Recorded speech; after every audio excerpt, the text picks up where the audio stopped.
falamos mais especificamente de design, né? Só que para você falar de design, você começa a perceber que o design sozinho não se sustenta. A área do design demanda outros conhecimentos, inclusive porque é uma área nova e muitos conhecimentos já existiam, né? Então, a área de design se utiliza de vários conhecimentos, de várias teorias, né? Para formar, então, a sua teoria, a teoria do design, né? Bom, vamos pensar um pouquinho melhor sobre essa questão da teoria. Como se forma uma teoria, né? Como se faz uma teoria, como surge uma teoria? De maneira bem simples. Bom, uma teoria, em geral, surge da observação, a observação da realidade, do seu entorno e, obviamente, da indagação, né? Porque se você não começa a se perguntar, você não vai formular teoria nenhuma, né? Você precisa começar a se perguntar. E, às vezes, para isso, você tem que olhar para a realidade com estranhamento, enfim. Claro que isso é a base da filosofia, obviamente, né? Filosofia é a mãe de todas as áreas de conhecimento, né?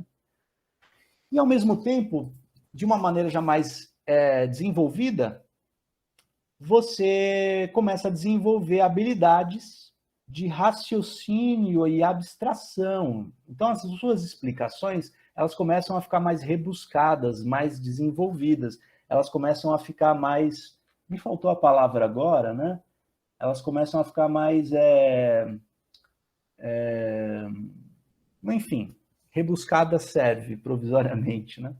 Eu até coloquei uma imagem aqui, que eu acho que todos já devem ter ouvido falar nessa história da ponta do iceberg, né? Então, a capacidade de formular teorias e, consequentemente, de desenvolver o senso de abstração nos faz a relacionar certos fenômenos visuais, né, a ideias e começar a fazer projeções, derivações, né? E se você ficasse apenas na observação e não fosse embora com essa questão da indagação, para você o iceberg ficaria realmente só na margem, né? Como está aqui na imagem. E sabemos que o grosso do iceberg não está no campo de visão, né? Está abaixo da superfície. Ou seja, talvez o mais importante do iceberg, né? Está escondido. Daí vem, assim, até me lembrei agora da famosa alegoria da caverna, né, de Platão, enfim. Mas não vou, claro, não vou desenvolver isso. E aí o que acontece?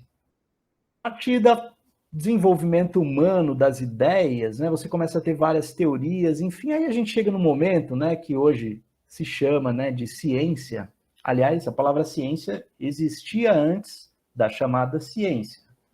Tanto é que a gente usa essa expressão no dia a dia, você está ciente, por exemplo, né? Então, a chamada teoria científica, né? Ela é usada, por exemplo, pensando nas várias e várias teorias que existem, talvez a mais fundamental seja a chamada teoria do universo, que explica tudo, né? Como é que o mundo, tudo que existe, literalmente, surgiu. Talvez, então, seja a teoria mais importante. Ela pode ser explicada de muitas maneiras, né? E muitas religiões já vêm explicando isso há muito tempo, enfim, existem zilhares de explicações, né? Mas quando a gente fala do campo científico e da chamada teoria científica, e aí se reúne uma série de disciplinas científicas, né, que surgiram com o desenvolvimento da ciência e como alguns chamam ciência moderna, né? Então a ciência moderna seria a ciência, né? Então você tem, por exemplo, astronomia, geologia, física, química, biologia, ou seja, as chamadas ciências sociais, né, que participam dessa grande teoria do universo. Elas todas se relacionam com essa explicação. Bom, todos já devem ter ouvido falar da teoria do Big Bang, né? É a mais aceita hoje em dia. Então, grosso modo, todas essas disciplinas estão mais ou menos em acordo e têm explicações posteriores, cada uma na sua particularidade, é claro, né? Mas, por exemplo, a física e a química ajudam muito a explicar os instantes iniciais da explosão, né, do Big Bang, que diz, por exemplo, que no primeiro momento só existiam partículas de hélio, né? E aí começa um movimento de transformação, né? Daí depois vem a biologia, aí depois vem a astronomia, depois vem a geologia, depois vem a vida, aí a biologia. Então, todas elas ciências naturais, né? Então, todas elas estão de acordo. Mas aí eu aproveito hoje para trazer um assunto à tona que, curiosamente, é interessante, porque aparece aqui a palavra que tem tudo a ver com a nossa área, a palavra design aparece aqui, né? Apesar de não ter nada a ver com a nossa área particularmente, né? Que é a famosa teoria do design inteligente, que é conhecida popularmente, né, como uma teoria antagônica à teoria científica do universo.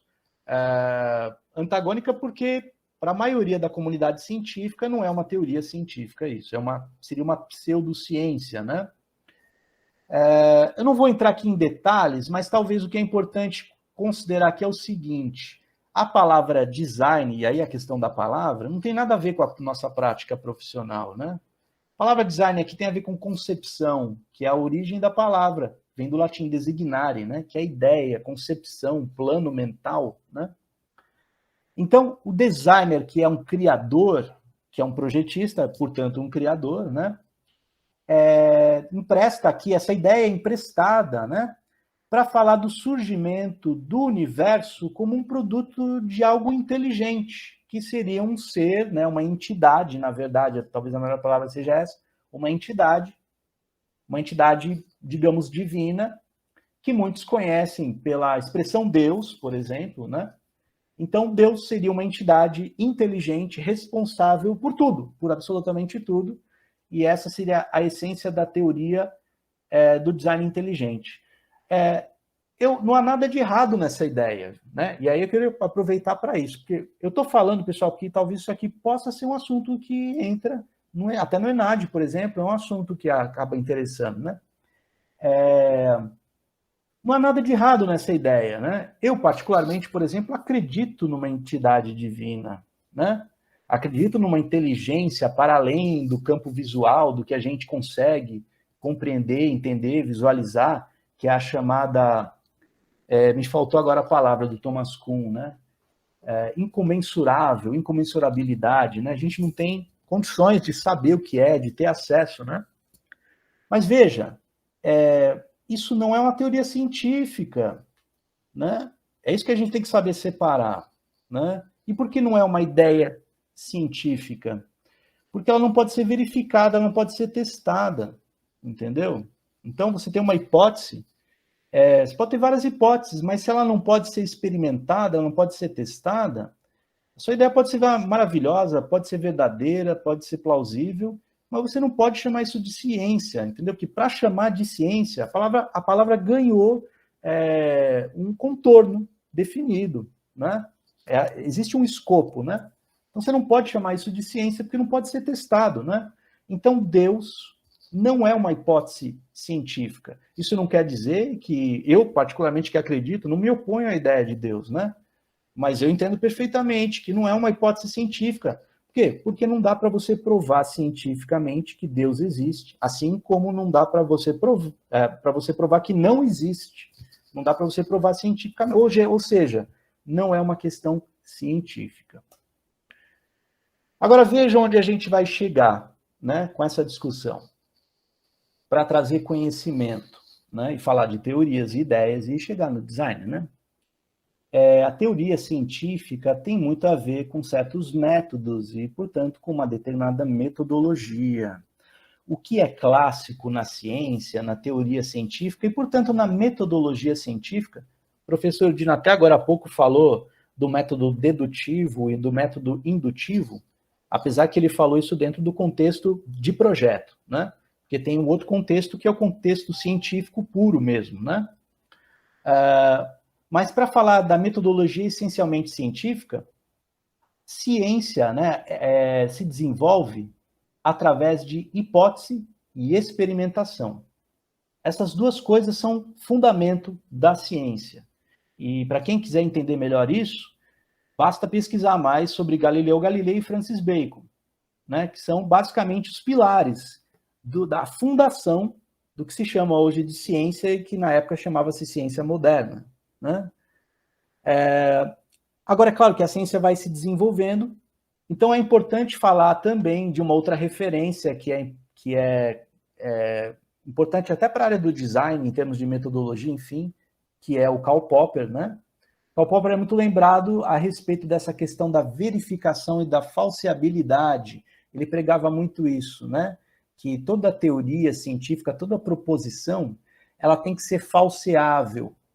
E falseável não é no sentido de ser falsa, é no sentido de você dar a possibilidade de ela ser falseada, de ela ser contrariada, né? Então, para isso, você não pode falar de uma coisa que ninguém pode testar, né? Portanto, né, por exemplo, Deus. Não dá para você testar isso, pelo menos em termos de método científico. Outros caminhos, outros métodos, né? Aí é uma outra questão, né? Mas não pelo método científico, tá? Daí é que eu chego numa questão importante, que é uma pergunta importante. Design, afinal, o que é design em termos de conhecimento, né? Não em termos de prática, mas em termos de conhecimento. Design é uma ciência, afinal, né? Já que estamos falando de várias ciências aí, né? Design, afinal, menos, né? Uma pergunta menos gananciosa não é a palavra, mas menos me faltou a expressão, menos pretensiosa, né? Ciência, né? Menos pretensiosa. Design é um campo de conhecimento, né? E aí é o seguinte, que podemos falar, claro, bom, é um campo de conhecimento, sim, mas veja, quando você fala de campo de conhecimento, muitas vezes, talvez você queira dizer, na verdade, campo de conhecimento puro, né? E o que eu posso dizer para vocês é que, em geral, vários pensadores da área entendem que não, design não é efetivamente uma ciência, né? Ela não tem esse modus operandi, ela é muito mais uma prática, um fazer, do que qualquer outra coisa, né? Ela envolve conhecimentos, inclusive até conhecimentos próprios que são novos, recentes e tendem a se desenvolver, né? É sim um campo de conhecimento, mas, em geral, a maioria dos pensadores tem o consenso de dizer que não, design não é um campo de conhecimento puro, é um campo de conhecimento aplicado, aí sim, mas não conhecimento puro, como algumas disciplinas, que a gente já vai ver, né? E nesse sentido de campo de conhecimento aplicado, a gente compartilha a situação, né, com outras áreas, né, como, por exemplo, artes, as várias artes, né, que são, sobretudo, fazeres, né, que envolvem, claro, conhecimentos, mas são, sobretudo, práticas, fazeres, né? Arquitetura, engenharias diversas, né? São principalmente áreas que têm ação, né, que têm fazeres, né, que não ficam simplesmente no desenvolvimento do conhecimento puro e mais nada. Sendo que há áreas, sim, estão listadas aqui, né, entre outras possíveis, né, mas as principais, campos que envolvem conhecimento puro mesmo. Você até pode, claro, encontrar aplicação, né, e trabalhar a aplicação, mas há sim um campo de conhecimento consolidado e campo de conhecimento puro. É só conhecimento, só teoria e mais nada, né? Então, primeiramente, filosofia, né, depois matemática, consequentemente, cibernética, ou como preferem chamar hoje, informática, né? Seria a princípio só aplicada, mas ganhou conotações, né, e é derivada da filosofia e da matemática, e hoje é um importante campo de conhecimento puro também, né? Ciências naturais em geral, né, biologia, química, física, etc., como vocês viram antes. As diversas áreas de saúde, né, talvez como um grande campo aqui, ciências da saúde. As diversas ciências sociais, e aqui destacando algumas, né, economia, é um campo de conhecimento puro também, administração, comunicação e história. Então, agora, para começar a encerrar, né, aos poucos, vamos falar um pouquinho sobre a relação do design com esses campos de conhecimento, porque a teoria do design se abastece do conhecimento desses campos, que são conhecimentos duros, né? Seria o hard science em alguns aspectos aí, né? E aí usa, aplica, ou cria um desdobramento, enfim, né? Mas utiliza e se relaciona. Então, o primeiro deles, né? A filosofia. Filosofia é a mãe, né, segundo alguns, de todas as outras disciplinas, de todos os outros campos de conhecimento. Supostamente foi a primeira, né, a primeira ciência, o primeiro campo de conhecimento, primeira área do saber, que aglutinava tudo antes, inclusive, né? Quando você fala da relação entre design e filosofia, você pode explorar isso de diversas maneiras, né? Não temos espaço aqui para isso, obviamente, mas eu cito aqui um livro, né, publicado alguns anos atrás, do autor Marcos Beccari, 2016. O livro chama-se Articulações Simbólicas, uma nova filosofia do design, bastante pretensioso, né? Chamar de nova filosofia, acho um pouco exagerado, mas enfim. Ele coloca no livro, né? Eu li esse livro todo, enfim, fiz uma análise dele. Ele defende lá a ideia de que a filosofia é pouco desenvolvida na área do design, e aí ele fala lá sobre campos de estudo, design philosophy, que não vai para frente, enfim, coloca lá, né? E aí ele propõe um braço, que seria essa questão das articulações simbólicas, e aí eu não vejo de nada de tão novo, porque a semiótica pode falar muito sobre isso, né? Mas, enfim, coloco esse apontamento aqui, né? Eu vejo o seguinte, a filosofia, né, é o pensamento, e eu diria que uma grande fonte aqui, que estava na moda uns anos atrás, todo mundo falava, é o Wilhelm Flusser, né? É um filósofo que, inclusive, viveu no Brasil, né? E tem aí publicações em inglês, alemão, português, acho que até espanhol, originais, né? Então ele escrevia em diferentes línguas. O grande livro dele é O Mundo Codificado, 2008. Então, é um livro cabeça para a disciplina de teoria do design, né? O livro Mundo Codificado é uma compilação, né? Porque esses autores, às vezes, eles fazem vários textos, é uma bagunça. O Gibbon Zip é assim, né? Então, ele publicou um livro chamado The Shape of Things. Então, ele propõe uma filosofia sobre a forma das coisas. E é muito interessante, né? Ele especula em torno da questão da forma como um ponto de partida. Então, a minha defesa, que eu coloquei lá atrás, ela está filiada, né, no olhar do Wilhelm Flusser, por exemplo, né? De centralizar o design na questão da forma, para daí pensar o resto, né?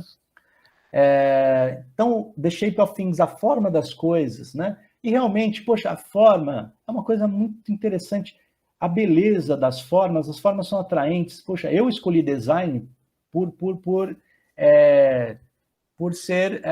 apreciar as formas.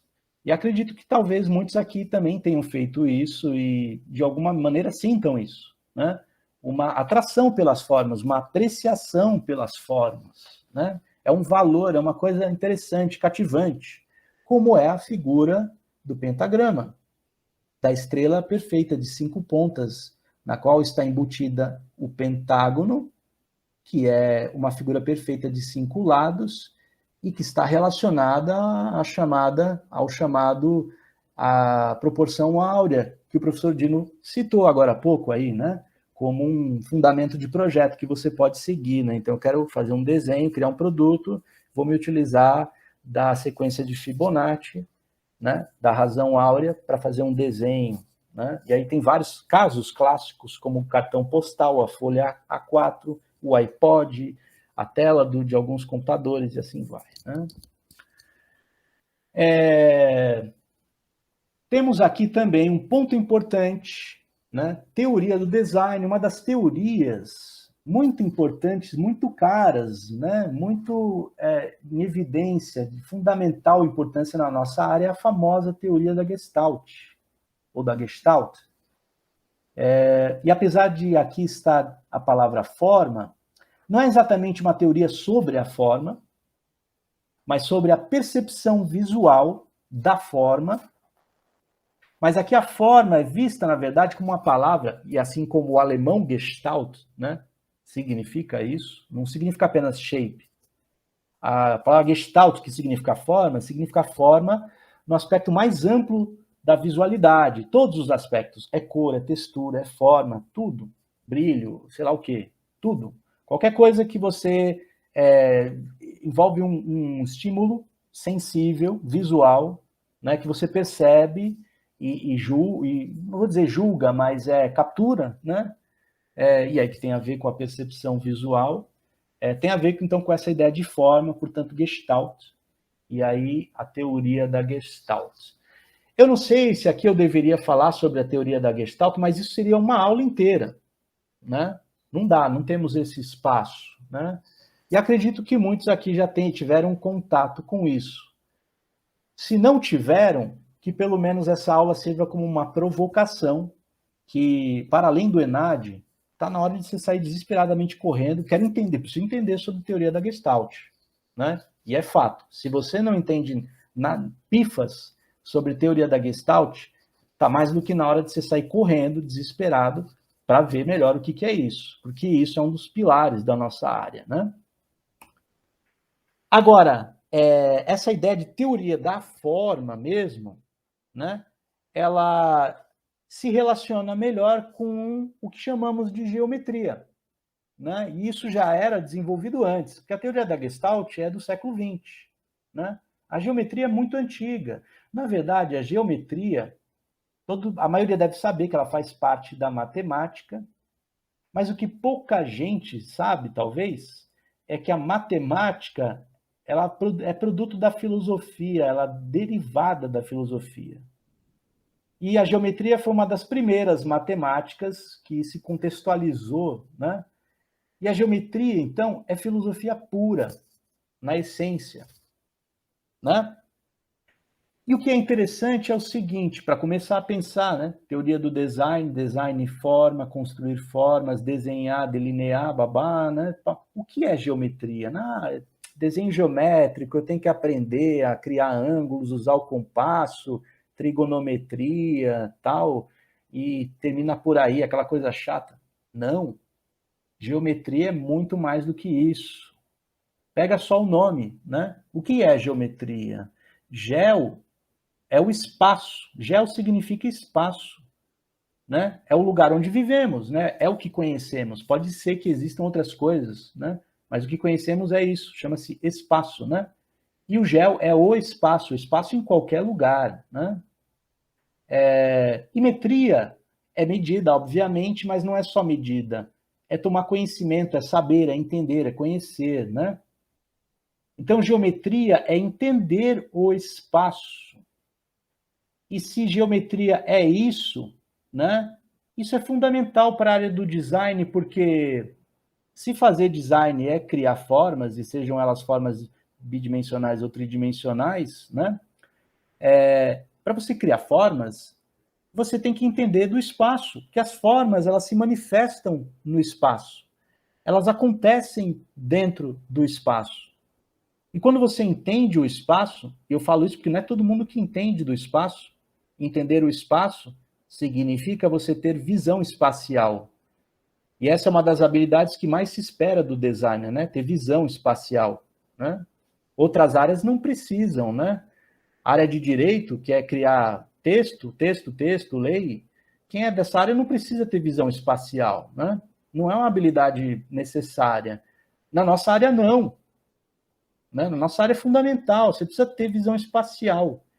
Para quê? Para você criar formas adequadamente. Né? Então, para você ter controle da forma, saber criar boas formas, você precisa ter noção espacial, visão espacial, você precisa entender o espaço. E aí você remonta, por exemplo, a essa figura chamada Euclides de Alexandria, né? Que é a grande referência em termos de geometria, né? Ele criou uma obra fundante, comparável à Bíblia, comparável ao Capital de Karl Marx, comparável a outros grandes livros fundamentais, né? ele criou os elementos. Não foi ele que inventou várias das teorias e explicações que estão nesse livro, mas ele aglutinou e explicou tudo de uma maneira muito adequada e que até hoje tem pertinência, né? Ele explicou o espaço, vocês vão reconhecer algumas coisas aqui. A partir daqueles conceitos, ponto, linha, plano, volume, né? Que talvez alguém aí já pensou em alguma coisa chata, né? Porque estava acostumado na escola a fazer aqueles exercícios chatos de desenho geométrico que você não sabia para que servia, mas isso tudo é infelizmente porque isso é ensinado errado para a gente, né? Então Euclides explica isso, né? A partir daí. Então, quando você começa a olhar melhor isso, você começa a entender o espaço, como o espaço se organiza, as coisas começam a fazer mais sentido, e a partir daí, é claro que aí você chega na representação, né? Porque para você representar as coisas, novamente, você precisa entender de espaço. E aí a gente chega num produto prático final, né? Porque você precisa documentar o seu produto, o seu projeto, representação. Aliás, vai ser uma das aulas que a gente vai ter, acho que semana que vem, né? Na véspera aí do exame, né? Então isso aqui é uma coisa fundamental, muito importante. Vejam, até essa imagem que eu coloco aqui é emblemática, né? Não sei quantos sabem aqui, mas no Egito Antigo, que é uma das primeiras civilizações realmente, né, que se organizou como civilização, os egípcios já tinham um conhecimento muito interessante. Eles já mediam os espaços. E vejam, sem, no entanto, conhecer números. Né? Então, como é que eles trabalhavam com medidas se nem números eles conheciam? Ora, a medida são distâncias, né? E distâncias podem ser repetidas, distâncias iguais. Então, você tem recursos de medição. Então, eles trabalhavam com cordas, né? Com nós, que representavam distâncias equivalentes. E eles, até nessa época, não sei se alguém aqui percebeu, mas eles dominavam a aplicação, o uso do famoso triângulo de Pitágoras, antes de Pitágoras explicar o que era isso, né?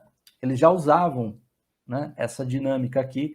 Para quê? Para medir as áreas de terra, por exemplo, para fazer coleta de impostos para o faraó, né?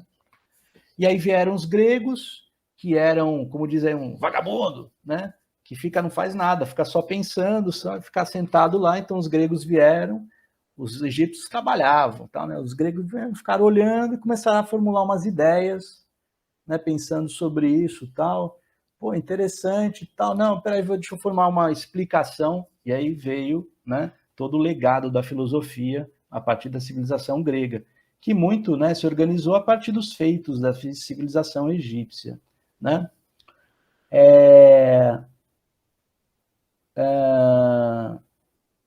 Bom, eu vou parar por aqui, chega, vai. Tá bom. Bom, evoluindo na questão da filosofia, chegamos numa teoria muito importante, e ela é importante para o design, uma palavra muito usada por aí e muito mal compreendida. A famosa teoria da complexidade. Se alguém nunca teve coragem de perguntar, né, o que é a teoria da complexidade, né, então vamos resolver esse problema aqui, né? Eu não entendo direito o que é isso. Vamos resolver o problema aqui definitivamente. O que é a tal da teoria da complexidade? Para você entender o que é a teoria da complexidade e, consequentemente, o chamado pensamento complexo, né, você começa usando um contraponto. Você parte do pensamento não complexo. O que é o pensamento não complexo? É o pensamento que é conhecido como postulado de Descartes. René Descartes, filósofo francês, iluminista, muito citado. Muitas pessoas só lembram do plano cartesiano, né? E mais nada, né? Mas o Descartes ele é célebre por uma frase, né? O todo é a soma das partes. E essa simples frase, ela tem um impacto enorme, né? Ela explica muitas coisas que nós conhecemos hoje, ela explica a ciência, né? Uma das grandes bases da ciência está aqui, do desenvolvimento científico. Ela é um dos fundamentos da chamada metodologia. Porque, ora, A ideia dele é o seguinte, né? Você está diante de um problema que você quer estudar, quer conhecer. Por exemplo, o corpo humano. E aí você vê que o corpo humano é muito complexo, tem muita coisa, você não dá conta de entender o que é o corpo humano. Então você tem que separar, senão não dá certo, né? Você fica louco. Você tem que começar a entender que há coisas, há sistemas dentro do corpo humano, né? Opa, então peraí, tem aqui algumas coisas que funcionam só para respiração, tem outras coisas que funcionam só para circulação do sangue, tem uma parte do corpo humano que é neural, né? E aí você tem as disciplinas do corpo humano, separando. Não à toa, talvez alguns já lembraram das especialidades médicas. E sim, as especialidades médicas vêm daí, né? Sim, vem daí, vem do pensamento cartesiano, de dividir para entender, para poder trabalhar, né? E isso é muito bom mesmo, porque senão você não consegue, né? Então, Descartes, por exemplo, pega o corpo humano, começa a separar, chega nesses sistemas, aí começa a dividir mais ainda, para entender melhor. E a ideia dele é dividir, até você chegar na essência, para você entender qual é a essência daquele problema que você está estudando. Então, por exemplo, qual é a essência do corpo humano? Qual é o ponto fundamental? Célula. É o momento que você começa a dividir o corpo humano, qual é a hora que você para, que você encontra alguma coisa que é fundamental? Célula. Por isso, vocês devem lembrar que quando vocês começaram a estudar a disciplina de biologia, muito provavelmente vocês começaram pelo primeiro capítulo chamado célula, né? Sobre a matéria física, qual que é a parte mais fundamental? O átomo, né? Agora, para fazer uma coisa um pouco diferente, aí você pode pensar isso de várias maneiras, sei lá, uma fábrica, qual é o fundamento ali? O operário, né? Então você vai dividindo para chegar numa unidade básica essencial, né? E aí você estuda ela, aí você começa a entender o todo melhor. Quando você entende a essência, você entende melhor o todo. E não à toa os médicos, eles estudam muito a célula, né? Porque muita coisa na medicina se entende a partir da compreensão de como funciona a célula, né? Então, puxa, isso é maravilhoso, né? Fantástico. Sensacional, com certeza. Isso ajudou a ciência a crescer, a se desenvolver, a criar disciplinas, né? Mas criou um problema também, que é a chamada departamentalização. Então, nós vivemos num mundo onde tudo é dividido, departamentalizado. Então, você chega num lugar, né? E até na especialidade médica, você chega lá, eu tô com um problema aqui, aí o cara fala, não, isso aqui você vai conversar com o ortopedista, né?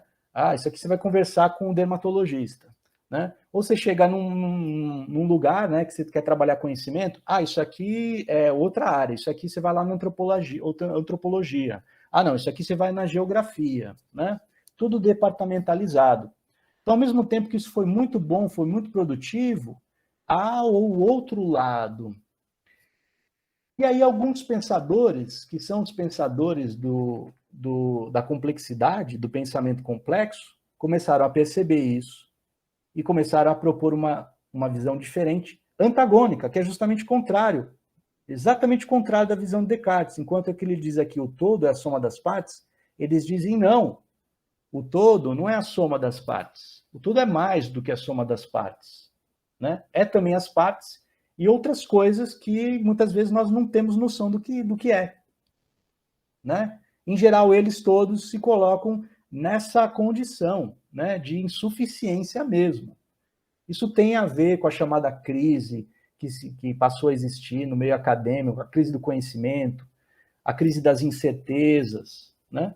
E temos episódios científicos aí que antecederam isso. Eu coloco aqui, ó, Prigogine, por exemplo, na química, ele fala sobre a termodinâmica do não equilíbrio, né? Do problema da entropia do universo, que o universo caminha por um processo de entropia, de desorganização, né? O Heisenberg, né, o físico atômico, que culminou a expressão incerteza, a teoria da incerteza vem dele, diante dos processos experimentais que ele fazia, né, das duas fendas, né, que ele jogava lá um canhão de elétrons, e aí passava pelos dois buracos ao mesmo tempo, mas não pode. E aí como é que fica? Aí você tem que trabalhar com probabilidade, é 80% de chance de ser isso, 20% de chance de ser aquilo, né? Ou aquela ideia de que o que é a matéria, no final é energia, mas se é energia não pode ser matéria, né? Enfim, começa essa loucura, né? E aí, como expoente, a gente tem alguns pensadores de destaque. Em primeiro lugar, quando se fala de complexidade, o primeiro nome é do filósofo Edgar Morin, ainda vivo, né? Esse pensador, filósofo francês, ícone, né? O Edgar Morin, quando você fala sobre complexidade, principalmente pensamento complexo, ele é a grande referência. E, aliás, nós aqui na UFRN temos um privilégio, né, de ter um contato enorme com o Morin, né? Eu acho que no departamento de educação, se eu não me engano, tem toda uma equipe de professores, de núcleos de pesquisa que desenvolvem, né, um trabalho para avançar o pensamento de Morin, né? É um trabalho que é notório em nível mundial, né? Isso na UFRN aqui, não é USP, não é Unicamp, não é UFRJ, sei lá o quê, aqui, né? Fantástico. Referência a Brasil, em termos de Morin, UFRN. Pode dar uma olhada aí. E aí você tem outros, tem o Capra, por exemplo, outros que eu nem coloquei aqui, mas eu queria falar de um bem atual, bem contemporâneo, um cara novo, Steve Johnson, né, um norte-americano que escreveu há 10 anos atrás, mais ou menos, um livro chamado Emergência. Abreviando aqui, ele fala de formigas, cérebros, cidades e redes. E você fala, ué, o que uma coisa tem a ver com a outra? Formiga, o que tem a ver com cérebro? Mas o que isso tem a ver com cidade? O que isso tem a ver com computadores e redes e tal? E emergência, o que é isso? SOS? Mas o que ele faz é desenvolver a teoria da complexidade, falando sobre os fenômenos emergentes, o que acontece espontaneamente, que não é projetado, e esse é um assunto muito importante e interessante para a área de design, que trata de projeto, né? Então, coisas que acontecem espontaneamente num movimento que ele chama de bottom-up, que vem de baixo para cima, diferente do movimento imposto do projeto, que você determina, que é o top-down. Né? Você projeta, determina, embute. Obviamente, daí derivam novas frentes, né? O design participativo, inovação social, são assuntos que estão relacionados a esse ideário aí, né? Mas a grande questão aqui é também que ele mostra, na prática, o que é a chamada transdisciplinaridade, que é um termo que muito se usa por aí, mas pouco se desvenda, pouco se dá exemplo, né? Pouco se exemplifica.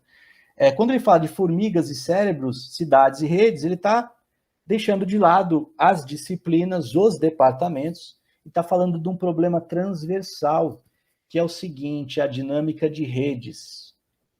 Então, as formigas se organizam numa dinâmica de rede, o cérebro se organiza numa dinâmica de rede entre os neurônios, as cidades e outros fenômenos mais que ele fala no livro.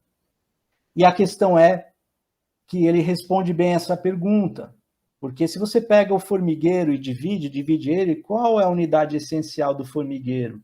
Está aqui. É a formiga. E aí, quando você olha para a formiga, aquele ser pequeno, simples, e tenta entender o formigueiro, que é um negócio interessantíssimo, fenomenal, extremamente inteligente. A organização do formigueiro é um negócio fantástico. Você olha para a figura da formiga e estuda, e, poxa, não há como explicar o formigueiro olhando para a formiga. E aí, qual que era a ideia tradicional para explicar o formigueiro, né? A teoria tradicional era dizer que existia a figura da formiga rainha, que era, olhando para um lado para o outro, não tem onde se explicar. A inteligência do formigueiro está lá, na formiga rainha, né? Só que a formiga rainha, ela não determina nada. Aliás, essa expressão rainha é totalmente equivocada, né? A expressão correta devia ser a formiga mãe, porque a única função verdadeira da formiga rainha, e na verdade a formiga mãe, é procriar, dar vida ao formigueiro, né? E aí vem a pergunta, mas de onde vêm todas essas decisões da arquitetura do formigueiro, da construção, da distribuição de tarefas, das áreas onde fica os acúmulos, os rejeitos, o cemitério das formigas, não sei o quê, os canais? De onde vem tudo isso? Né? Quem é o arquiteto? E a resposta é: não tem. Isso tudo é espontâneo, acontece por acaso, é consequência da entropia do universo, né? Acontece espontaneamente e a dinâmica é que explica. A relação entre as formigas, a intensidade, repetição, troca, né? As formigas trocam um feromônio o tempo todo e essa dinâmica explica essa riqueza, essa inteligência toda que acontece no formigueiro ao acaso, né? E é realmente fantástico. E isso explica o universo inteiro, porque a teoria científica vai dizer isso sobre todo o universo. Tudo que existe, existe simplesmente por acaso, né? E aí realmente você fala, putz, nossa senhora, né? Tudo isso é mera sorte, né? É muito estranho, né? É por isso que muita gente realmente sente uma ausência, uma falta. Pô, não é possível, tem que ter um ser divino, tal, né? Não é possível. Mas a explicação científica é essa, né? E se existir ou não um ser divino, né? A gente sabe, e a ciência tem mérito nisso, que esse ser projetou o acaso, né? Porque é fato, ele existe e acontece, né? Não há interferência, não há possibilidade de explicação, levando todo o escopo científico, de que as coisas acontecem de maneira projetada individualmente cada detalhe. Não, elas acontecem por acaso, né, espontaneamente, e se houve um ser divino, ele projetou na concepção toda essa riqueza, né, que se desenvolve espontaneamente, né? Bom, enfim, para quem acredita ou não, é uma coisa maravilhosa de qualquer forma, né? E não rejeita a ciência de maneira alguma, né? Vamos lá. Implicações no design. Um dos grandes destaques por trás dessa ideia toda que eu apresentei é a expressão meta-design, que eu não sei quantos aqui já viram, já ouviram falar dessa expressão. No Brasil, aqui, talvez no mundo, né? Quem realmente começou a trabalhar melhor essa expressão é um autor brasileiro de São Paulo, o Caio Vassão. Ele publicou, inclusive, um livro, né, com esse título, Meta-Design, e ele se estruturou muito em cima dessas ideias, né? E aí a questão é, afinal, o que é o meta-design, né? Bom, existem muitas explicações para isso, né? Meta significa um rebatimento do que vem depois, né? Ou o que está por trás, né? Então, você pode entender meta-design de muitas maneiras diferentes. Mas uma das proposições dele foi o seguinte: nós temos que começar a projetar de uma maneira nova. Isso tem a ver com muita coisa que está acontecendo agora, novas maneiras de projetar. Ele diz o seguinte, pensando nisso aqui, ele diz o seguinte: não dá mais para a gente pensar que no projeto dá para você controlar tudo. Você tem que projetar algumas coisas, né? E outras entender que elas vão acontecer espontaneamente. Então, isso tem a ver com autonomia e espontaneidade, né? Responde por movimentos que estão acontecendo, o movimento maker, a chamada indústria 4.0, a relação agora que você tem do design com esse universo todo, da cibernética, da informática, e por isso eu coloquei esse título aqui. Não estou desenvolvendo, porque eu já achei que era informação demais, né? Essa teoria aqui. Ele fala, já nesse livro, que é de 2011, e vem da tese dele, que é anterior, ele já está trabalhando nisso aqui, sei lá, quando ele começou, sei lá, 2005, sei lá, ele veio com essa expressão aqui, computação ubíqua, ele falava disso numa época que ninguém tinha smartphone ainda, né, o Caio Vassão. Hoje, o que é a computação ubíqua? É a computação que está em todo lugar. E o que não é? O que é isso, senão as pessoas com o smartphone? O smartphone é o novo computador, está em todo lugar, está com você em todos os lugares. Foi o grande ponto de ruptura entre o que existia antes, que era o computador em casa ou no escritório, né? Essa ideia de parametrização que foi falada e comentada antes, né? Então você dá critérios iniciais, ou seja, você parametriza, então você dá medidas iniciais e a forma se constrói. Às vezes com graus de espontaneidade, que você não tem controle. Você tem controle sobre alguns requisitos, né? Falando em língua direta, é o que faz o plugin Grasshopper, né, do software Rhinoceros, né? Você parametriza e aí começam a surgir aquelas formas que muitos aqui já viram, que é uma tendência estética hoje, que é a manifestação final da história toda, São aquelas estruturas vazadas, com várias arestas meio caóticas, assim, né? Então tem a ver com a cara do design contemporâneo, né? Qual a essência disso tudo? É isso. Parametrização, através de novas linguagens, enfim, que permitem graus de espontaneidade, né? Então você não desenha, o designer não desenha mais muitas vezes, ele programa. E é o que prega muitas vezes essa ideia do meta-design.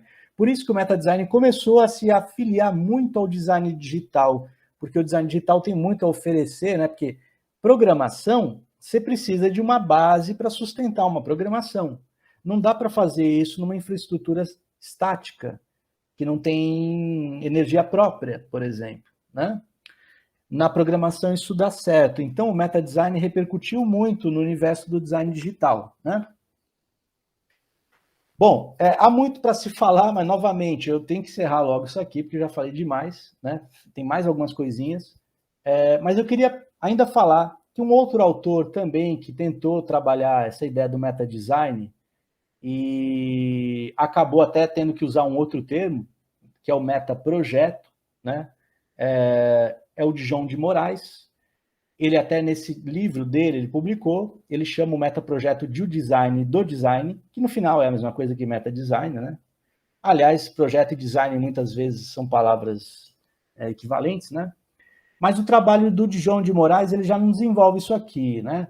A proposta dele está mais relacionada à ideia de metodologia, muito parecida com o que a gente chama hoje de design thinking. Aliás, nessa época estava surgindo mesmo, se espalhando o chamado design thinking, né? Então, aqui para vocês terem uma ideia, né?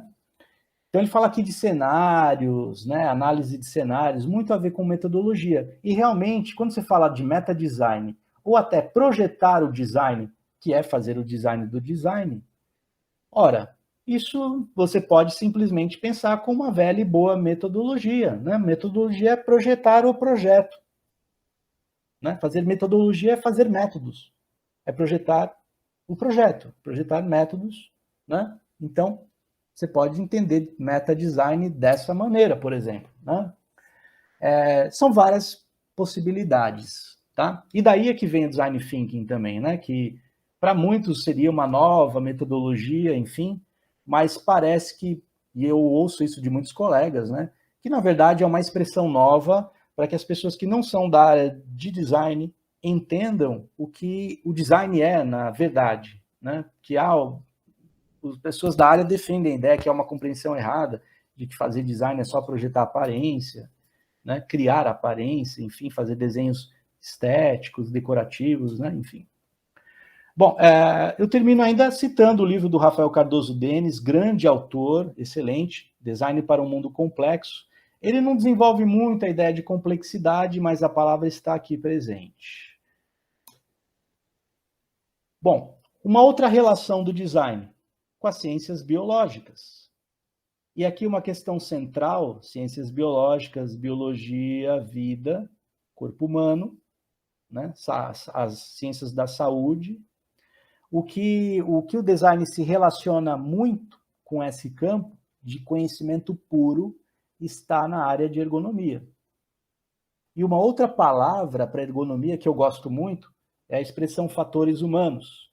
Na minha opinião, diz melhor o que é ergonomia de fato, né? Porque ergonomia pode ser confundido simplesmente como organização do trabalho, já que ergo é trabalho, né? Então, fatores humanos. Eu coloquei até aqui a figura aqui do homem vitruviano, né?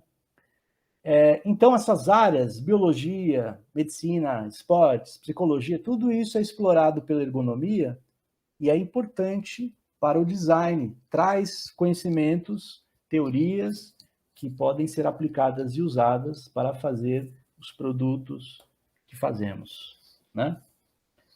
Bom, vamos passar para um outro território, muito importante também, e esse acho que é mais evidente para todos aqui, o campo da comunicação. Dentro do campo da comunicação, temos a chamada teoria dos signos.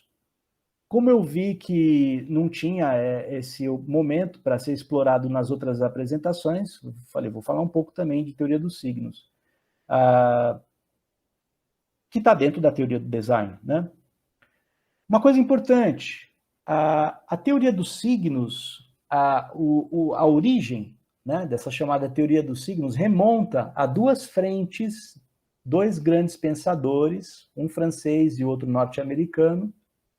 O norte-americano Charles Peirce, que geralmente se relaciona à teoria dos signos pela expressão semiótica, e o Saussure, teórico francês, que geralmente se relaciona à teoria dos signos pela expressão semiologia. Geralmente, eu ouço falar muito, né, que para as áreas aplicadas de comunicação e para a área de design, a teoria do Peirce é mais adequada e, portanto, a expressão semiótica se destaca mais. Eu concordo em grande parte, mas eu acho que o Saussure também tem muito a nos oferecer, né? Por exemplo, com relação ao uso da expressão referente. Eu, por exemplo, quando comecei a aprender semiótica, foi uma loucura. Se tivessem me explicado e tivessem usado a expressão referente no lugar de objeto, que é o que o Peirce usa, para mim ficava muito mais fácil de entender, né? Porque a palavra objeto é muito fácil de confundir com um objeto em si, né? E não é essa que é a ideia, né? A palavra objeto aí se refere à ideia de referência, né? O objeto no sentido mais abstrato possível, né? E a palavra referente é muito boa, que já carrega essa ideia de referenciamento. Aliás, referenciamento é o que explica fundamentalmente a semiótica, né? Referenciamento, porque a essência dos signos é isso. O que são signos? Signo é alguma coisa, e é bem abrangente mesmo, alguma coisa que é portadora de significado, pode ser uma palavra, pode ser um som, pode ser uma imagem, pode ser um objeto, por isso eu falei, pode ser muita coisa, né? Mas signo, em termos de coisa, né?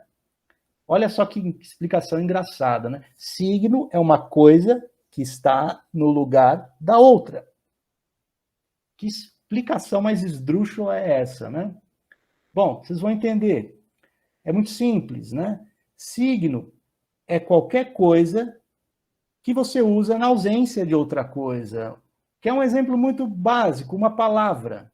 Eu falo a palavra cavalo, na ausência de ter um cavalo para apontar e mostrar, ó o cavalo lá.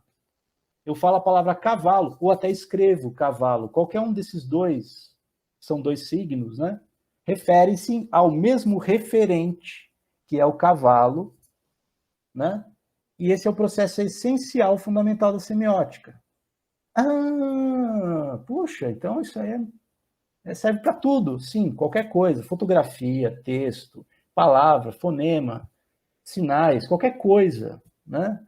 Claro que daí você tem um desdobramento, enfim, tem uma longa história aí, as categorias de signo, o Peirce trabalha com as famosas tríades, divide sempre em três, né? Exemplos, tal, três modalidades, né? Parece até um dogma dele, até alguns questionam. Mas o signo, e o mais importante, e eu penso para a área de design, é você entender isso, né? Esse referenciamento. Então, quando você cria um objeto e a pessoa olha para o objeto e lembra de alguma coisa, pronto, é um processo semiótico, né? Então, você precisa entender, acima de tudo, isso. Eu acho muito mais importante isso do que a chamada semiótica aplicada. Bom, essa é a minha opinião. O professor Olavo, acho que está, ele também dá aula de teoria dos signos, eu não sei qual a opinião dele, pode ser diferente. Não, não existe semiótica não aplicada. A semiótica é pragmaticista e toda semiótica é aplicada. Agora, tem umas coisas aí, você apontou assim uma síntese muito concreta. Signo é qualquer coisa que está no lugar de qualquer outra coisa. Inclusive, um pensamento pode ser um signo pensamento, porque ele está no lugar de uma coisa concreta que existe, né? Então, tudo aquilo que a gente opera mentalmente, que introjetou em algum momento, ele passa a ser signo. Agora, tem as relações do signo com aquele objeto que você estava falando, aquele objeto abstrato, a relação do signo com o objeto, a relação do signo com o próprio signo, né, que são os signos que você já representou, e a relação do signo com as convicções, que são os símbolos, né? E aí você tem um mundo de construções possíveis. O importante é entender isso, que o signo é qualquer coisa que está no lugar de qualquer outra coisa, e que você constrói os significados encadeando esses signos. Né? Isso é um pouco, talvez, o que caia, pouco de semiótica que cai, ou é uma coisa, dentro daquilo que você estava falando, dessa semiótica aplicada, meio estúpida, né? Vazia, e, inclusive, a maior parte representa o triângulo semiótico do Peirce de forma errada, né? Porque eles copiam lá o triângulo do Ogden-Richard e usa a explicação do Peirce. O triângulo de Ogden-Richard é estático. A ideia de triângulo do Peirce é dinâmica, ele pensa mais a semiose do que a sua descrição estática do signo. Então, ele coloca o signo em movimento. E o pessoal mistura tudo, faz um balaio de gato. Tem um livro aí muito famoso, que todo mundo usa, signo, a teoria do signo design aí. Semiótica aplicada ao design? E é péssimo. Né? Eu acho esdrúxulo. Bom, não vou falar que é exagero, mas... não articula as coisas que são necessárias articular, é isso. Mas cai muito pouco, e quando cai aquilo ali. Aquelas poucas referências, assim, né? Podia se trabalhar mais. Infelizmente tem esse problema, assim, a aplicação prática na área de design, na profissão, né, é que foi mal explorada. Sim. Mas a questão também é que eu acho que talvez a semiótica vem sendo mal ensinada. No Brasil é muito mal conduzida. É muito mal conduzida porque as pessoas não leram. Eu acabei de terminar agora um livro, Rodrigo, olhando essa questão, e esse livro questiona essa... Eu nem uso as referências, a maior parte das referências aqui nacionais. Né? Ignoro solenemente porque é cheio de vícios, cheio de erros.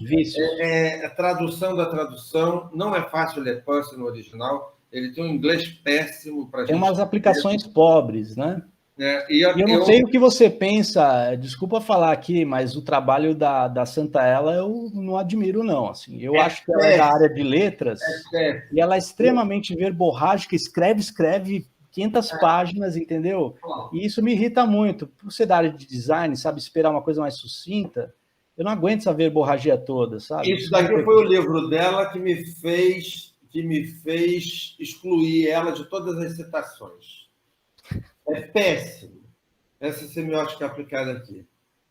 Isso porque ela é da área da comunicação, né? Só que a explicação que eu entendi, para mim, né, que a explicação tá porque a formação de origem dela é letras. E quem é da área de letras tende a ser verborrágico, escrever demais, adora palavras. Porque ela faz uma relação. Eu estudei o Lacan para botar também nessa coisa da teoria dos signos que eu escrevi. Fui a fundo. Ela fez um artigo comparando as 3 instâncias do signo, primeira idade, segunda idade, terceira idade, com as 3 instâncias da psicanálise, que é real, simbólico e imaginário. Não tem nada a ver. A única hora que alguma coisa toca a outra coisa é quando você fala do objeto da semiótica, que parece um pouquinho com o real da psicanálise, que tem ali um momento de você adquirir informação, aquele instante, aquela surpresa, aquele momento que te dá uma chacoalhada assim, e que toca os seus sentidos. Né? É a única hora que tem alguma correspondência. Todo o resto não tem nada a ver. É horrível. Então, eu nem usei, eu usei o Peirce mesmo, direto. Destrinchei o homem, fiquei 2 anos lendo esse livro. A gente perde muito tempo para encontrar o que é bom para usar, né? Perde muito tempo com coisa que não interessa, né? Acho que os alunos sabem bem disso. Acho que, enfim. Eles sabem, né? Todo mundo. O universo é um pouco isso. A gente perde muito tempo com coisa ruim para descobrir coisa que é boa, né? Exato. Mas para fechar esse ciclo aqui, porque a gente poderia falar muito, novamente, assim, ó, dá para ver aqui pela apresentação quanto de conhecimento precisaria ser. Eu só estou fazendo uma amostra aqui, né, de cada coisa, que eu espero que ajude a orientar o pensamento e a visão dos alunos aqui na hora de ler as questões e fazer conexões de ideias, e também para além do ENAD, né? Assim, a gente está tratando aqui de exato. E mesmo quem preparou as provas do ENAD não domina tudo isso.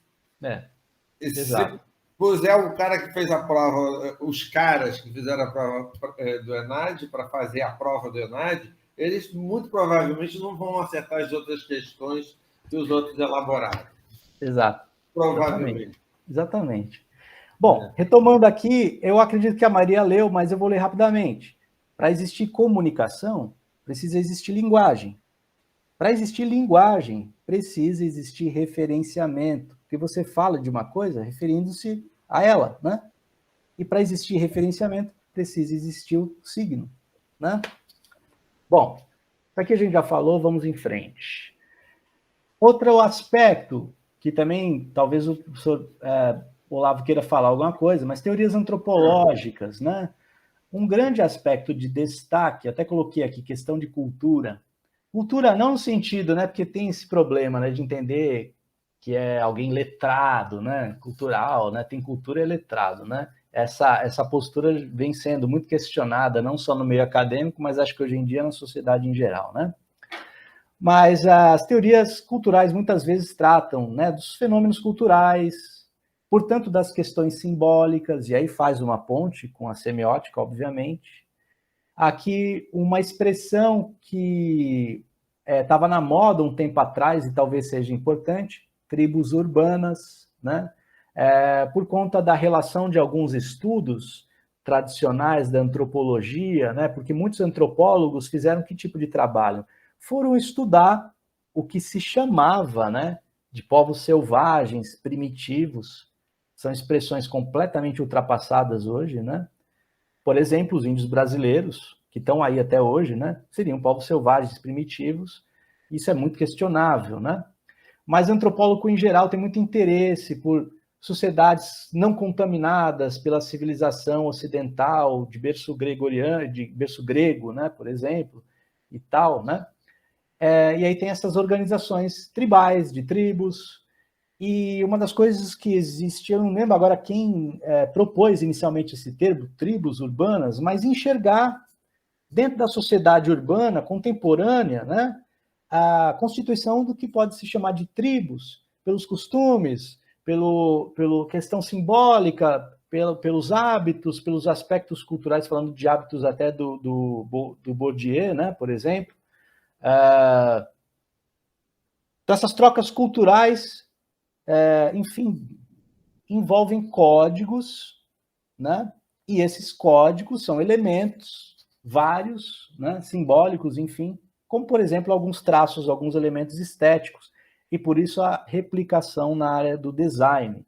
Então, por isso que em muitos cursos de design, no nosso não tem exatamente uma disciplina de antropologia, né? Mas em muitos cursos tem justamente por isso, para você discutir, né, questões de cultura, de identidade cultural, por exemplo, e, portanto, discutir design a partir daí, desse aspecto, né? Identidade cultural. Então, para citar alguns antropólogos de grande vulto, de referência, aliás, eu não sei se Olavo, eu não sei, eu sempre leio o nome dele, mas eu não costumo ouvir em círculos, então não sei se o nome certo é Franz Boas ou se é Franz Boas, né? Não sei se o que você sabe aí, né? Eu falo Franz Boas, desculpe aí se está errado, né? Enfim, mas eu sempre leio, né? Então é a referência que eu tenho. Ele, por exemplo, é lembrado pelo chamado relativismo cultural. Claude Lévi-Strauss, talvez alguns já tenham ouvido falar, ele faleceu alguns anos atrás, aí teve uma repercussão. Ele é lembrado pela vertente estruturalista, e essa ideia do estruturalismo remonta, vejam só, ao citado Saussure, Ferdinand Saussure, lá atrás, na semiologia, né? Ele que concebe a ideia do estruturalismo, né, por conta da língua. A língua é uma estrutura, né? E daí vem essa ideia do que se conhece, né, a partir da língua, né? Então surgem novos termos, esses novos termos surgem e são compreendidos a partir do que já existe, por exemplo. Vou dar um exemplo assim, né? Uma outra referência, o Geertz, né, na chamada antropologia interpretativa.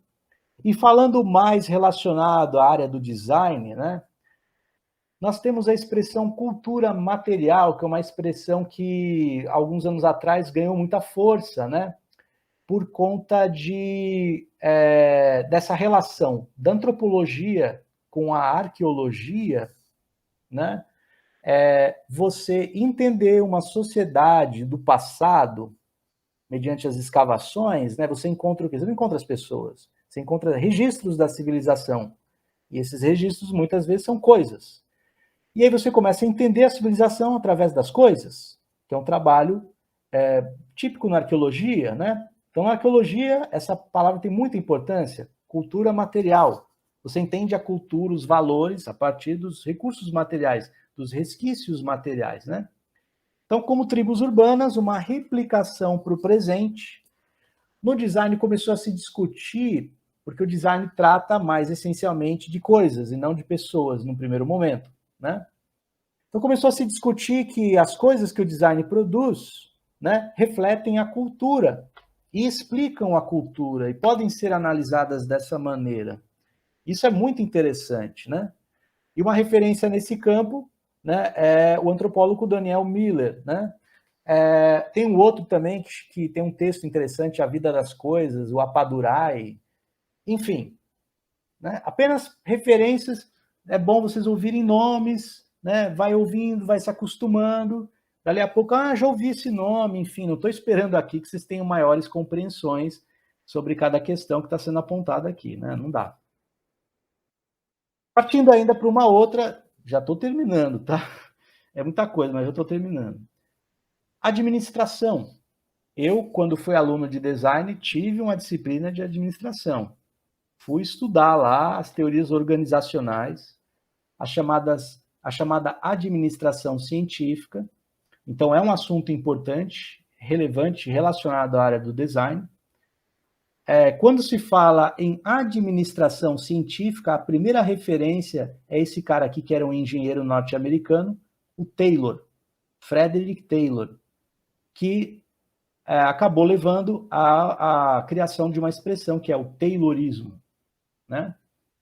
E aí tem uma linha genealógica na administração para falar desses movimentos, né, de teorias organizacionais. Então você tem o Taylorismo primeiramente, aí você tem o Fordismo, aí você tem o Toyotismo, que tem a ver sim com a Toyota e tem a ver com a organização da empresa Toyota, baseada em defeito zero, né? Na questão da qualidade em primeiro lugar, revolucionou a cultura empresarial no mundo inteiro.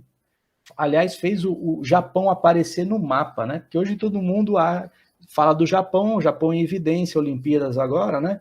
O pessoal acha que o Japão sempre foi um ícone mundial, né?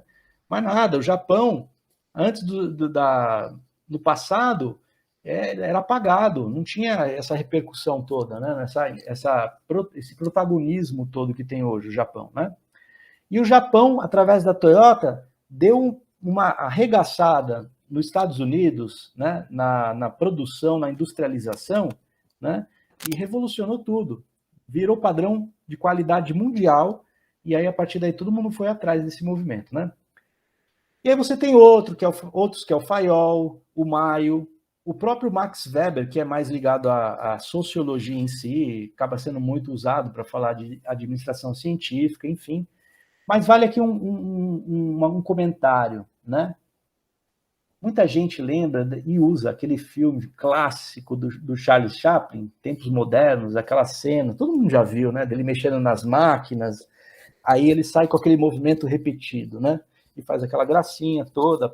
E aí criou-se um imaginário social fortíssimo, de pejorativíssimo, inclusive, de falar mal da repetição, da industrialização, que a indústria não sei o quê, enfim. Tem uma verdade nisso, mas tem muita besteira também. Mas todo mundo acha que isso tem a ver com o Ford, com o Fordismo. Mas não. Isso tem tudo a ver com o Taylor e o Taylorismo. Essa coisa de regular o tempo, de repetir, isso tem a ver com o Taylor. Ele que sugeriu primeiramente esse pensamento. Tá? Só para constar, o Ford, o que está por trás do nome dele é a ideia de massificação, de produzir em massa, em grande volume. de levar o produto para todos, daí o Ford T, né? De aumentar o salário para o próprio operário poder virar consumidor do produto que ele faz, né? Uma coisa quase comunista, né? Tem gente que diz que o Ford era comunista, olha só que contradição, né? Enfim. Curiosamente, isso aqui é o símbolo dos administradores, né? Eu não conhecia, né? Fui pensar em alguma coisa para colocar e encontrei isso, tá? Tá no anelzinho, aqueles anel de doutor, né? Que o pessoal ganha na formatura, tal. O advogado tem o seu, o psicólogo tem o seu, o engenheiro, né? O administrador, designer. A gente, enfim, somos inferiores, né? A gente não tem essas coisas, não tem anel de doutor, enfim, né? Não temos o nosso símbolo e tal, né? Mas vamos lá. Teoria econômica, também uma coisa, um ponto importante aqui para falar de economia, né? Que alguém de repente achava que não tinha nada a ver com design, tem muito a ver. Primeiro porque design supostamente cria produtos, mas produtos são mercadorias, tem que entrar no mercado. E por isso que se tem disciplinas de gestão, de mercado design, de marketing, sei lá o que, por aí afora, né? Muita gente fala que design seria a aparência da mercadoria, para explicar o papel do design nesse universo todo, né? E é uma coisa muito questionada, tal, enfim. Não vou entrar agora nesse critério aqui, né? E já vou voltar nele daqui a pouco. Mas falando de mercado, um ponto importante: marketing. Marketing virou uma palavra de ordem algumas décadas atrás, tá? Para vocês saberem, o nome de referência do marketing é o Philip Kotler, né? É um cara vivo ainda. Aliás, eu estava vendo uma palestra dele, o cara fala que a expressão marketing é muito nova, né? Muito recente e tal, enfim. Para vocês saberem, ele escreveu vários livros, publicou, né? Mas é apontado a ele a definição de uma proposta, de uma metodologia, de uma explicação, de um modelo de negócio, seja o que for, chamado 4Ps, que eu não sei se vocês ouviram falar, né? E esse P é a inicial dessas 4 frentes de trabalho da área do marketing, que é Product, Price, Place e Promotion. E aí vem a tradução do português adaptada, né? A praça aqui é engraçado, né? Para place, mas serve. Bom, agora voltando de novo na questão da aparência da mercadoria. Existe uma publicação de 1970 do Wolfgang Haug, né, um alemão. Ela é mencionada naquele livrão famoso lá do Teoria e História do Design, naquele grosso ali do Birdeck, né? Ele publicou um livro chamado Crítica da Estética da Mercadoria, eu acho fantástico, muito interessante, porque ele pega a teoria econômica do Karl Marx, e aqui, pessoal, para vocês abrirem os olhos, né? Porque o pessoal pensa, Marx, né, não sei o que, comunismo, tal, não sei o que, né? Aquela visão extremamente rasa e pejorativa das coisas, né?